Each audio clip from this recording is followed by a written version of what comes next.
friends, how are you? I hope you are fine and enjoying the videos. In this video we cover the history of trade and commerce. तो उसके पहले points मैं आपको करवा चुकी थी. अब जो नेक्स्ट पॉइंट है हम यहाँ पर ट्रांसपोर्ट करेंगे. Transport by land and water, मैंने आपको बताया था बाय लैंड और वाटर दो ही ट्रांसपोर्ट के एरिया मैंने बताए थे, were very popular in the ancient time. Trade was maintain by both land and sea. Road आपका मीन्स ऑफ कम्युनिकेशन था जो कि आपकी ग्रोथ पार्टिकुलरली इनलैंड ट्रेड को, इनलैंड मीन्स आप ही की देश की सीमाओं पर, और आप मतलब रास्ते से, लैंड के रास्ते से आपका ट्रेड हो रहा था.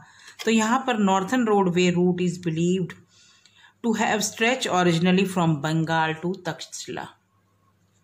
नॉर्थन जो रोडवे था वो बंगाल से तक्षशिला था, और यहाँ पर trade route south spreading east and west. Mainly ये सेफ, सबसे ज़्यादा सुरक्षा, स्पीडली और तेज, सूटेबल करने वाला रास्ता माना जाता था. ठीक है. फिर नेक्स्ट आपका जो मैरन टाइम था, पानी के थ्रू जो सोर्स था, was another important branch of global trade network, जहाँ पर मालाबार कोस्ट कहते हैं, जहाँ पर मुजरीज इज सिचुएटेड. वहाँ पे एक अलग प्रकार की जाति थी, वो वहाँ पर रहती थी, जो कि लॉन्ग इंटरनेशनल मैरन टाइम डे था. अगर हम लोग बात करें इस मैरन टाइम की तो रोमन एम्पायर इसके साथ जुड़ा हुआ था. रोमन एम्पायर में पेपर मीन्स काली मिर्च was particularly valued in Roman empire, जिसको हम ब्लैक गोल्ड भी कहते थे. ठीक है. It remain reason for rivalry means एक दूसरे के साथ झगड़ा करना या उस साम्राज्य को पाने का. Conflict between various empires and trade power to dominate the route for इस ट्रेड, यानी कि हर एक राजा की कोशिश होती थी कि वे इस रूट को अपने अधिकार में कर ले. इट वॉज इसी सर्च के कारण, इसी बहसा बहसी कारण या इसी लड़ाई झगड़े के कारण, it was in search for an alternative route to India for spices. काले पेपर यानी कि ब्लैक पेपर के अलावा यहाँ पर मसालों के लिए भी लोग यहाँ पर सर्च करते थे कि किस तरह से इंडिया में पहुँचा जाए. तो जिस सर्च के कारण discovery of America by Columbus in कौन सी सिटी में, the closing year of 15th century. 15th century की एंड में यहाँ पर अमेरिका के वास्को डिगामा ने इंडिया में मालाबार शोर को सर्च किया था, यहाँ पर निकाला था, ताकि वो यहाँ से स्पाइसेस को ले जा सके या स्पाइसेस का ट्रेड कर सके. और रोमन एम्पायर किस लिए फेमस थी? क्योंकि यहाँ पर पेपर के लिए कर सके. वास्को डिगामा ने इंडिया में जो अपना सर्च किया, अपने आप को ढूंढा, दैट इज 15th सेंचुरी, और उसने 1498 में, तभी इसको एंड ऑफ 15th सेंचुरी कहा गया. कैलिकट वॉज सच अ ब्लस्टिंग एम्पोरियन. यहाँ पर एक और ब्लस्टिंग एम्पोरियन की बात की गई है, कैलिकट.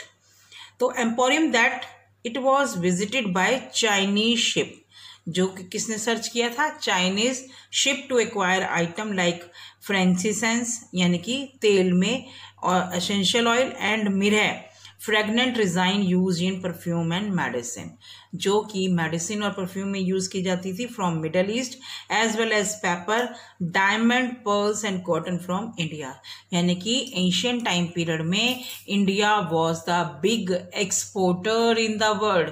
पुराने एशियन टाइम में इंडिया को सोने की चिड़िया इसीलिए कहा जाता था. On the Coromandel coast, Pulicat was a major port in the 17th century. कौन सा? पुलिकट.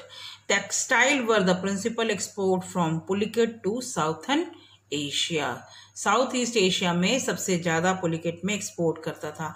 तो आप इसमें देखें कि ट्रांसपोर्टेशन के through India was the exporter number 1 in the Asian time period. I want to tell you one story also, कि यहाँ पर जो रूस के राजा या रोम के राजा जो थे, वो यहाँ पर क्यों आकर्षित होते थे. यहाँ पर तुम लोगों को टेक्सटाइल की बात से मुझे याद आया कि टेक्सटाइल, यहाँ का जो कपड़ा था, यहाँ पर जो उनकी आर्टिस्ट वाला काम था, वो बहुत ज़्यादा फेमस था. रीज़न बिहाइंड दिस दैट कि रोम की रानियाँ इंडिया के कपड़े को, उनकी कारीगरी को, उनके स्टफ को बहुत पसंद करती थी। तो रोम में वहाँ पर सोना ज़्यादा था, तो रानियों को खुश करने के लिए रोम के राजा इंडिया से कपड़े को एक्सपोर्ट करते थे, यानी कि इंपोर्ट करते थे, इंडिया एक्सपोर्ट करता था वहाँ पे। ठीक है, तो वो जब रानियों को खुश करने की बात आती थी तो वो बगैर किसी दाम के, भैंस भैंसी के गोल्ड की कॉइन्स को यहाँ पर भेज देते थे। तो इंडिया अपनी फिजिकल क्वालिटीज़ की वजह से, अपने आर्टिस्ट की वजह से और ईमानदारी की वजह से बहुत ज़्यादा फेमस था। उस समय एक्सपोर्टर नंबर 1 था। Now we come to deal with the trading communities. तो first of all you should know the meaning of trading communities.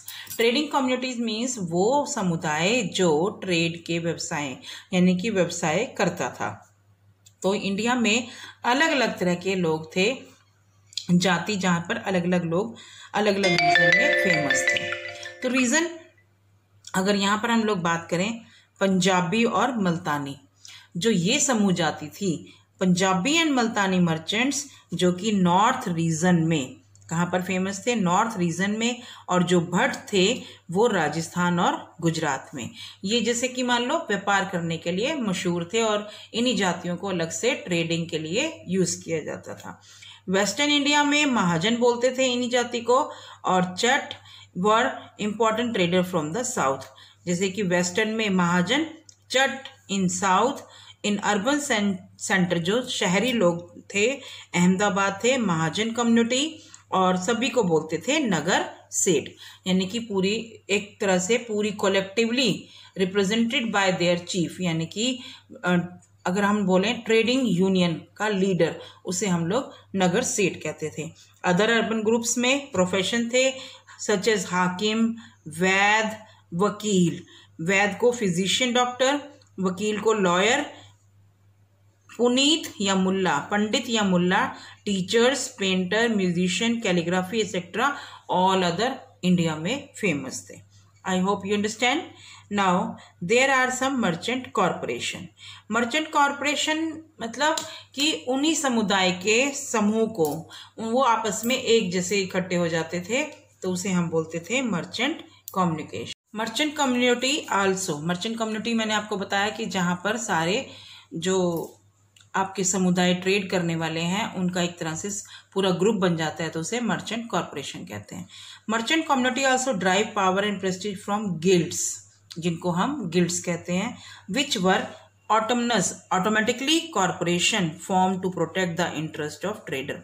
जैसे आजकल मार्केट यूनियन होती है, ट्रेड यूनियन हो गई, ट्रक यूनियन हो गई, एसोसिएशन हो गई, ये किस लिए होती हैं? जो उस समूह के ग्रुप में लोग होते हैं उनके इंटरेस्ट को सेव करने के लिए। अब जैसे मान लो आपने मार्केट एसोसिएशन में गए, मार्केट एसोसिएशन में जितनी भी दुकानें होंगी वो एसोसिएशन का पार्ट होंगी, और अगर एक दुकानदार को एक्सप्लॉइट हो रहा है या तो सारी से एसोसिएशन उसके साथ खड़ी होती है। तो these corporation organized on formal basis, यानी लीगली तरीके से, framed their own rules of membership. जो ये कॉरपोरेशन थी ये अपने खुद ही रूल्स बनाती थी, rules of membership, professional code of conduct.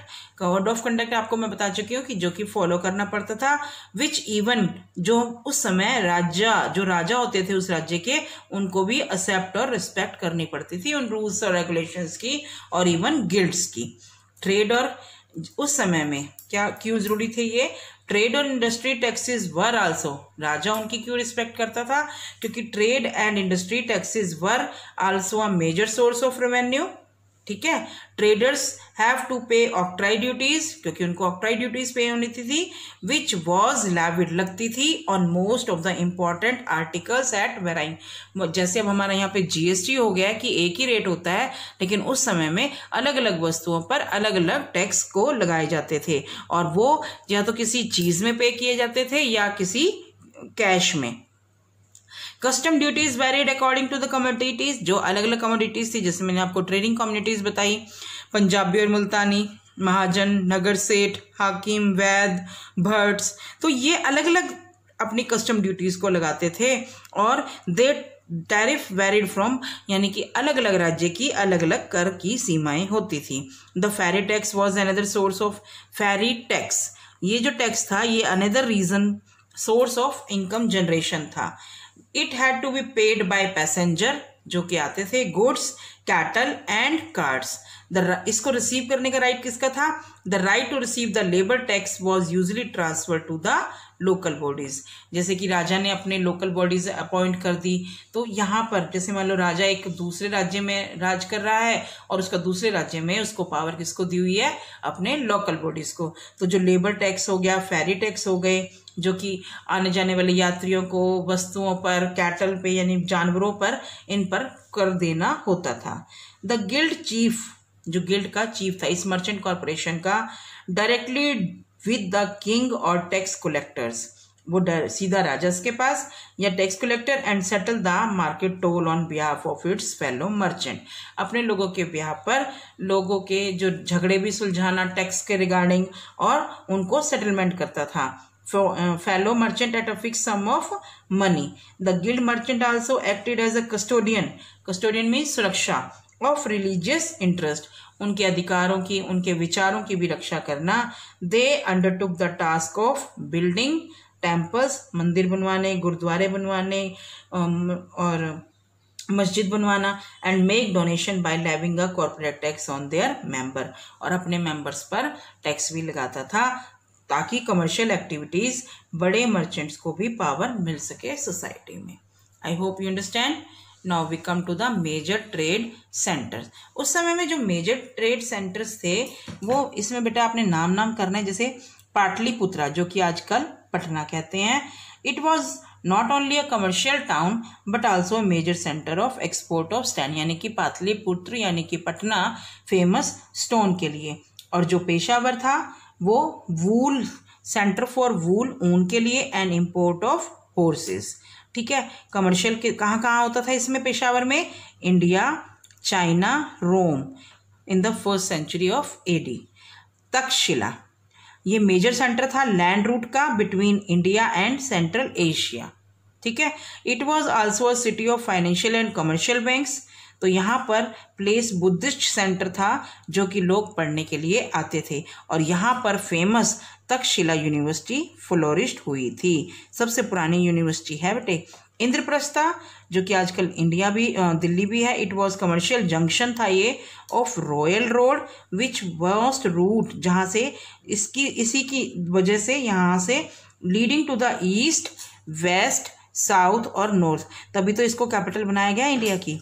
Mathura, जहाँ पर many routes from south India touch Mathura broach.